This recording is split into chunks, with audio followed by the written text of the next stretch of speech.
Hello and welcome to Year 10 History, The Path of War Continued.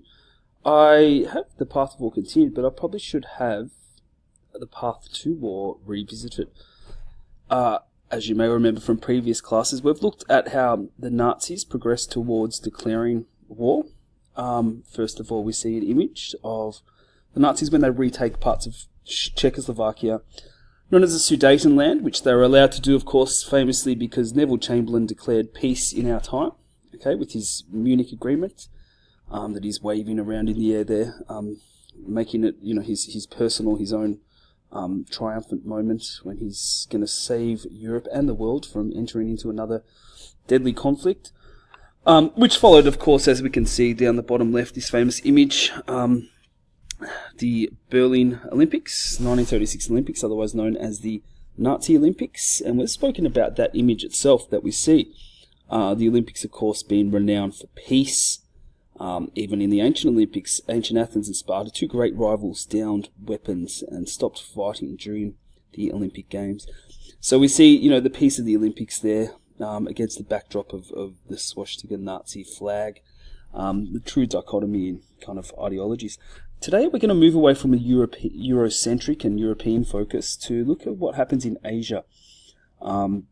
Which is just as important, if you ask me. Of course, we're going to look at Japan, and if you can see, according to that map, we've got Japan, so that's off the kind of main continent of Asia, we can see there.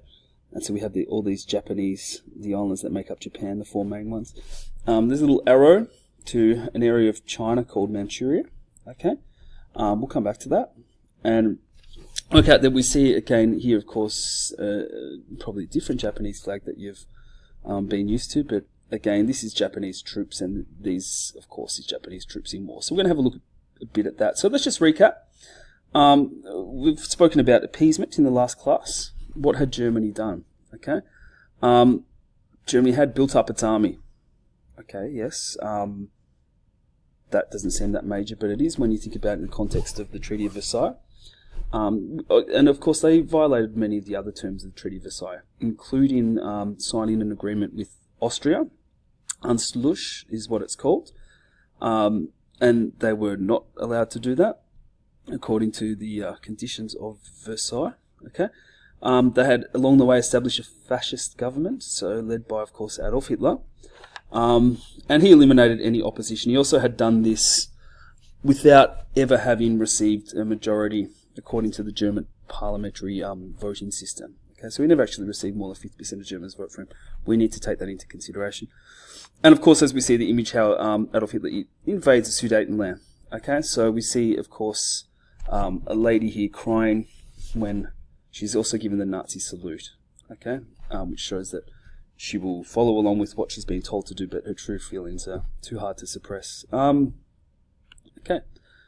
I think it's also important to have a look at some of the images of the time. I do apologise about the pixelation here, but on the left hand we have Adolf Hitler walking along the spineless leaders of democracy. I can't go into it too much, but we see, of course, on the back Rhineland, Sudetenland, and he's doing like a, making funny face, because he can do whatever he wants. No one's going to stop him. On the right hand side, this image that we see is Adolf Hitler, kind of reverse Santa Claus. He's taking back parts of Europe. You can't see it there, but we've got Czechoslovakia, okay, Rhineland, Czechoslovakia, Poland, and then Hungary. And it's suggesting that gradually Germany is going to kind of take more and more the land of the ex-British and French family that we see there. What was the world's response when Adolf Hitler was doing this? Well, we know that the world tried to appease Hitler and Germany by giving them the Berlin Games. Okay, we've spoken about that image.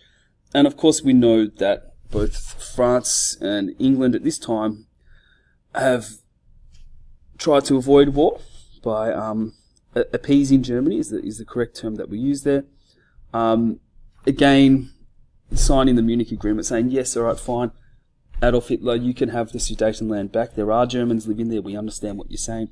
But of course, once you tell a fascist like Adolf Hitler and give him any concessions, he won't stop.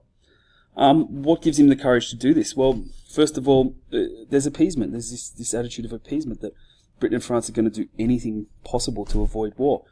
The other thing is, and I have mentioned this, and it's very significant today, is that Adolf Hitler realizes that there is a weak League of Nations. Okay, he recognizes the weakness in this organization that's meant to prevent war and perhaps could have stopped Adolf Hitler.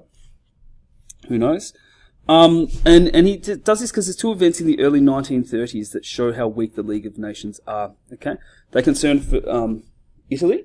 Okay, first of all, Italy's what happened after Japan, but Italy's act of aggression. But we're not going to focus on that because I want us to take a more Asian focus.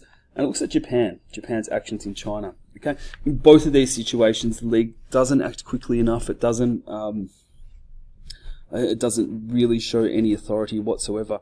And then, of course, we've got Adolf Hitler, and the whole world actually watching events, from afar and realizing that this League of Nations is not going to stand up to them.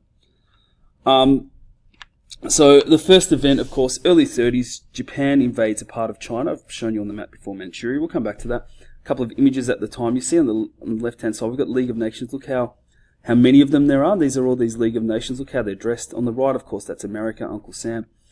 And the League of Nations is pointing out the door saying, please help us. There's two people fighting. There's Japan and China. And it seems that no one's doing anything. Why does the United States not help? They've adopted their policy of isolationism. And we've spoken about that too. On the right hand, we see Geneva. That's the headquarters of the League of Nations. Okay, who's arrived at Geneva? We have, of course, a Japanese soldier. He's got blood on his sword. His blood, of course, is from his fight with China. He's literally walking over the League. Okay, Lady Liberty or Lady Peace. Okay, the symbolic representation of peace. And he's walking all over there, and they're bowing towards him. So they're caving into their demands. We'll come back to that. So what is this dispute with Japan and China? Well, what happens in 1929? Great Depression. Cool. 30s, there's worldwide depression. What do you do if you want to be rich during this time? You go and take stuff from somewhere else. Japan's no exception. They did what European nations have done before them. They invade this area of China, the north of China, called Manchuria. Okay, they throw out the Chinese government. They set up their own government, and they call the region Manchukuo. Oh, damn it, I missed that. That's all. I'll come back to that. They blame it on the famous Mankin Railway incident. Okay, again, there's always a trigger. We don't need to go into it too much. But again, they use this trigger as a basis to declare war. What's this show here? Oh, that looks like Japanese propaganda. Okay, again, it's always interesting to analyse the propaganda at the times. We see in the middle, this is Japanese, and these are Chinese children as well. And this is in the region that Japan's taken over, okay, and declared it their own. Okay, and here we see the Japanese trying to pretend that everyone in this region is getting along happy, thanks to Japan. What's the ideology? What did Japan do to that leads them to think like this? Well, first of all, they've got a samurai culture.